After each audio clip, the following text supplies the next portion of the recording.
ఆదిత్యాయ చ సోమాయ మంగళాయ బుధాయ చ గురు శుక్ర శనిభ్యశ్చ రాహవే కేతవే నమః. మన సనాతన ఆరుషేయ సంప్రదాయంలో ఖగోళ శాస్త్రం చాలా పవిత్రమైనది, చాలా విశిష్టమైనది.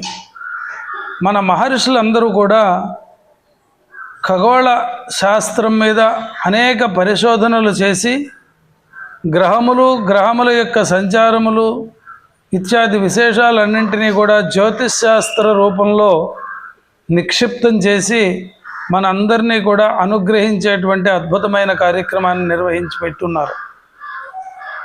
అటువంటి మహర్షుల యొక్క దర్శనం చేత ఖగోళంలో అనేకమైన గ్రహములు ఉన్నాయి, అనేక నక్షత్రములు ఉన్నాయి. ఆ నక్షత్రముల నుంచి మనుష్య జీవనం పైన, అలాగే ఈ భూమండలం పైన ఉండేటువంటి సకల చరాచర జగత్తు పైన, అలాగే మన దేశము ఈ భూమండలంలో ఉండేటువంటి అన్ని దేశముల యొక్క విధానం, నడవడిక ఎలా ఉంటుంది, ఎక్కడి నుంచి ప్రారంభమవుతుంది అనేటువంటి విషయాల్ని మనం వారు ఋషులు గ్రంథాలలో నిక్షిప్తం చేస్తూ 27 నక్షత్రాలు, 27 నక్షత్రాలకి ఒక్కొక్క నక్షత్రానికి 4 పాదాలు చొప్పున 108 పాదాలు, వాటిల్ని 12 రాసులలోకి నిక్షిప్తం చేస్తూ ఒక్కొక్క రాశికి మేషాది మీనం వరకు 12 రాసులు, 12 రాసులకు ఒక్కొక్క రాశికి 9 చొప్పున పాదాలని విభజించి, అంటే 27 నక్షత్రాలకు 27 × 4 108 పాదములు, 108 పాదముల నుంచి 9 పాదముల చొప్పున ఒక్కొక్క రాశికి విభాగం చేసినట్లయితే 12 రాసులు. ఇవి ఖగోళంలో 12 రాసులుగా మనకు కనిపిస్తూ ఉంటాయి. వీటిలన్నింటికీ పరిపాల్యమైనటువంటి గ్రహాలు 7. సూర్యాది శని పర్యంతం 7 గ్రహాలు, రాహుకేతువులు అనబడేటువంటి ఛాయాగ్రహములు. ఇవి మనుష్యుని యొక్క జీవన విధానాన్ని, తాను పుట్టిన సమయంలో ఉండేటువంటి లగ్న ప్రభృతి, మహర్దశ, అంతర్దశ, సూక్ష్మదశ, ప్రాణదశ అనేటువంటి విధానాల్లో మనుష్యునికి ఆ యొక్క జీవన విధానాన్ని తెలియజేస్తుంటాయి. అలాగే గోచార వశం, ఇలాగా కేవలం వ్యక్తిగతంగా కాకుండా సామాజికంగా మనం ఆలోచించినట్లయితే, సామాజికంగా ప్రస్తుతం చాలామంది చాలా చోట్ల మనకి చెప్పేటువంటి భయపడేటువంటి మాటలు చాతుర్గ్రహ కూటమి, పంచగ్రహ కూటమి, దీనివలన ఏదో ప్రమాదం జరుగుతుంది అని. ఏ గ్రహ కూటమి అయినా కూడా ఖగోళంలో అది మొత్తం ప్రపంచానికి సంబంధించినటువంటిది కానీ వ్యక్తిగతమైనది కాదు. కానీ వ్యక్తిగతంగా గోచార రీత్యా, అలాగే గ్రహాల్లో ఉండేటువంటి విశేషమైనటువంటి దశలు కానీ ఇవన్నీ కూడా మనుష్యుడికి, జీవించే వ్యక్తికి శుభ ఫలితాలను ఇవ్వాలి అంటే నవగ్రహాల యొక్క సంపూర్ణ అనుగ్రహం ఉన్నప్పుడు మాత్రమే సాధ్యమవుతుంది. పరమేశ్వరుడు అనుగ్రహం ఉన్నప్పటికీ నవగ్రహాల అనుకూల్యత లేకపోతే కొన్ని పనులు అవ్వవు. అన్ని పనులు నిర్విఘ్నంగా జరగాలి, వచ్చేటువంటి సమస్యల నుంచి దూరంగా ఉండాలి అనేది జ్యోతిషశాస్త్రం చెబుతూ, ఇది నీ ప్రారబ్ధ పరిష్కారం అయితే కాదు అని చెప్తుంది. మరి ఎందుకు ఇది చేయాలి అంటే, ఆదిత్యాది నవగ్రహాలను ఆరాధన చేయడం ద్వారా పరిస్థితుల యొక్క తీవ్రతని తగ్గించుకుని సామాన్య జీవనం చేయడానికి అనుకూలత ఏర్పడుతుంది.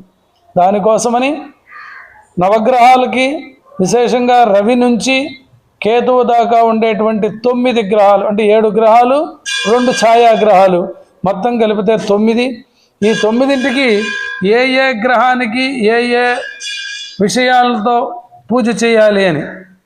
ఒక సూర్యగ్రహం ఉందనుకోండి, సూర్యుడికి గోధుమలతో అర్చన, గోధుమలతో హోమం, 6000 సంఖ్యా ప్రమాణంతో కూడినటువంటి జప సంఖ్య, ఇలాగ ఒక్కొక్క గ్రహానికి ఒక్కొక్కటి పెడుతూ మొత్తం అంత సంఖ్య కలిపితే 1,20,000 జప సంఖ్య అవుతుంది. అంటే మనుష్యుడి జీవితంలో కూడా నవగ్రహాల పరిపాలనలో ఉండే మనము పుట్టిన దగ్గర నుంచి అన్ని గ్రహాల యొక్క సంపూర్ణమైనటువంటి ఫలాన్ని పొందాలి అంటే 120 సంవత్సరములు పడుతుంది. అలాంటి సంఖ్య 120,000. ఈ 120,000 సంఖ్య హోమం. ఒక రోజున సూర్యగ్రహానికి జపము, తర్పణ, హోమం. అంటే మామూలుగా జపం చేసినప్పుడు 6,000 జపం చేసామనుకోండి, ఒక శుక్రుడికి ఒక 20,000 జపం చేస్తే 2,000 తర్పణ, 200 హోమం జరుగుతుంది. ఇప్పుడు ఈ సామాజిక దృష్ట్యా, దేశ ప్రయోజనాల దృష్ట్యా, సమస్త మానవాళి సుఖశాంతులతో ఉండాలి అనేటువంటి ఒక మంచి సంకల్పంతో మచిలీపట్నం బుట్టాయిపేటలో ఉన్నటువంటి 254 సంవత్సరాల క్రితం స్వయంభువుగా ఆవిర్భవించినటువంటి శ్రీ చిట్టిపిళ్ళారయ్య స్వామి వారి దేవస్థానంలో విశేషంగా 11వ వార్షిక వైభవోత్సవాలు జరుగుతున్నటువంటి సందర్భంలో మార్చి నెల 9వ తారీఖు మొదలుపెట్టి 15వ తారీఖు వరకు చాలా విశేషమైన కార్యక్రమాలు జరుగుతున్నాయి. అందులో ఈ సంవత్సరం నక్షత్రపూర్వక నవగ్రహ యజ్ఞం. 27 నక్షత్రములకి ప్రపంచంలో ఎన్ని కోట్ల మంది జీవులు ఉన్నా అందరూ 27 నక్షత్రాల్లో ఉండవలసిందే. వీళ్ళందరూ కూడా ఈ 9 గ్రహాల చేత పరిపాలింపబడవలసిందే. అందరూ కూడా 12 రాసులలో జీవించవలసిందే. వీళ్ళందరూ కూడా సుఖమయ, అంటే ఎవరికైతే గ్రహాలు అనుకూలంగా లేవో వాళ్ళకి గ్రహానుకూల్యం కలగాలి.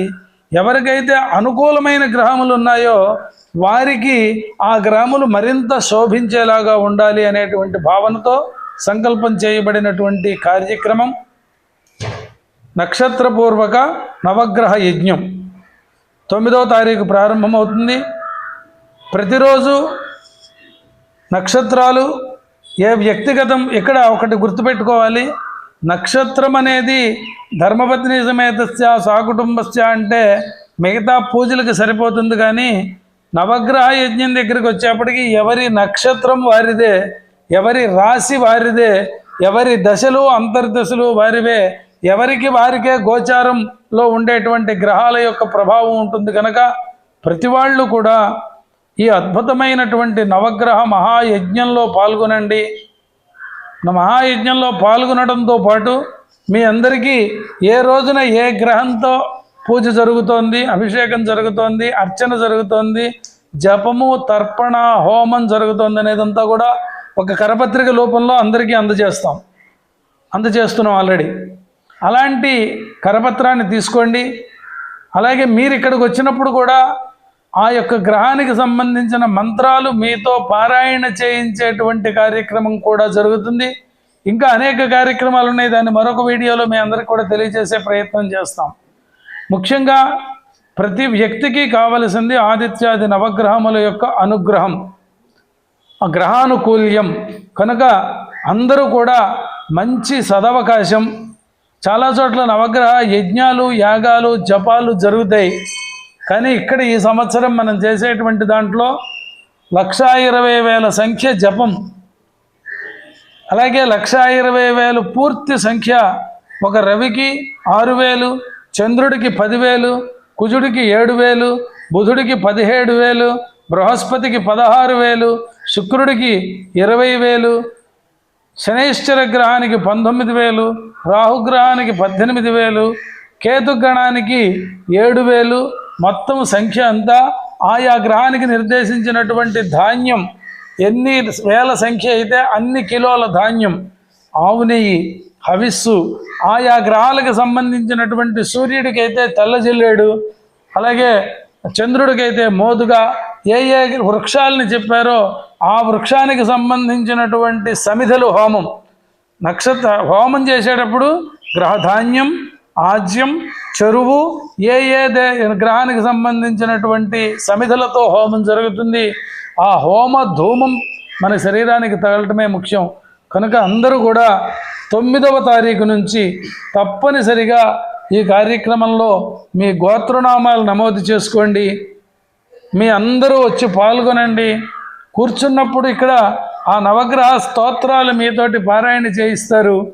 ఆ పారాయణ చేయండి. మీ అందరూ కూడా గ్రహానుకూల్యతను పొంది ఆరోగ్యంతో ఆనందంగా సుఖంగా ఉండేటువంటి ఈ అద్భుతమైన కార్యక్రమంలో పాల్గొనవలసిందిగా తెలియజేస్తున్నాం. శ్రీ గణేశాయ నమః.